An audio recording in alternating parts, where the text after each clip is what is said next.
And let me now bring in Ms. Lisa Curtis, who's the director of the Indo-Pacific Security Program at the Center for the New American Security. Ms. Curtis, in the aftermath of this terror attack, the least that one could have expected was a condemnation, but that hasn't come forth from Pakistan. Instead, Pakistan seems to be more willing to go up the escalatory ladder since the events that have unfolded. In your assessment, what do you think is Pakistan at this moment trying to get to?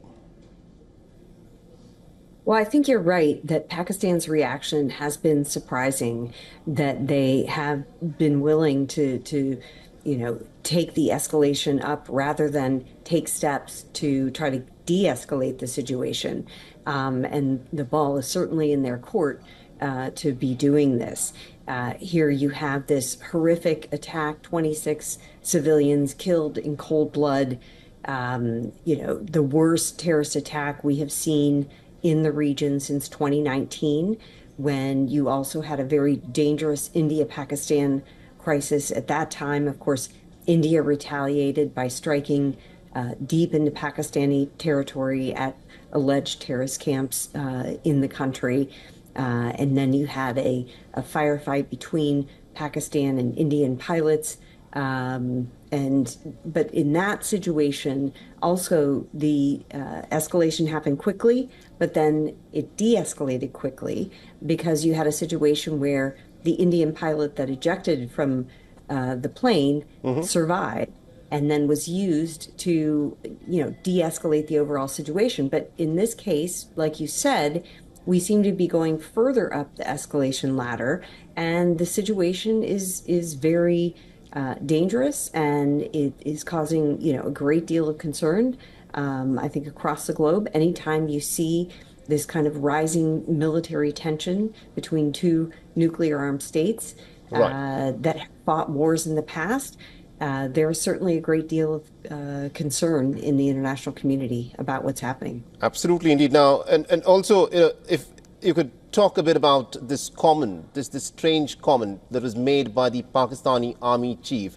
General Asim Munir, where he referenced to the two-nation theory and went on as to how his nation was right in believing in the two-nation theory. And he also described Kashmir as the jugular vein of Pakistan. But the fact of the matter is, Jammu and Kashmir is a part of India's territory. India and Pakistan have fought 3 wars in the past over this matter, and Pakistan is resorting to these terrorist elements to try and foment trouble. In your assessment, how do you think Donald Trump would be looking at this issue? Because Pakistan, in the past, has been isolated over and over again for its overt and covert support for terrorists. Well, I think General Assam Munir's comments a week ago about Kashmir being Pakistan's jugular vein was very strange. I think it was rhetoric, throwing back to the 1990s, the kind of rhetoric we haven't seen in a long time in Pakistan. So I think it really surprised many observers that he was using such harsh rhetoric, even referring to the two-nation theory.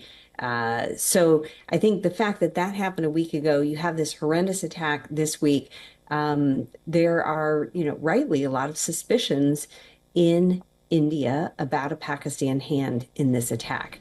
I don't know who was behind this. I have not seen any evidence, but I'm simply saying the juxtaposition of Assam Munir's remarks a week ago and then this horrific attack, it does not look good for Pakistan. And Pakistan, like you said, has been isolated over the issue of its support to terrorism and militancy in the past, not only directed at India, but of course the U.S. For 20 years had soldiers in Afghanistan and was suffering from attacks by groups like the Haqqani Network that received sanctuary inside Pakistan.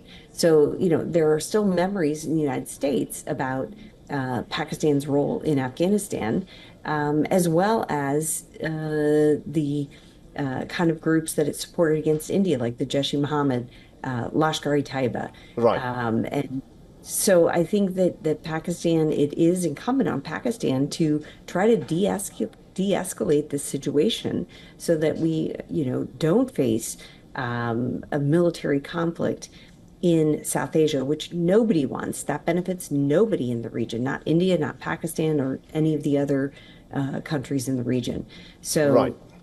I think it's incumbent on Pakistan to come forward with some steps that indicate it wants to de-escalate, not escalate this very serious situation. Absolutely. If it wants to de-escalate, the starting point could be a condemnation of the terror attack in which these innocent people were killed. Thank you very much indeed, ma'am, for joining us on this broadcast. Thank you.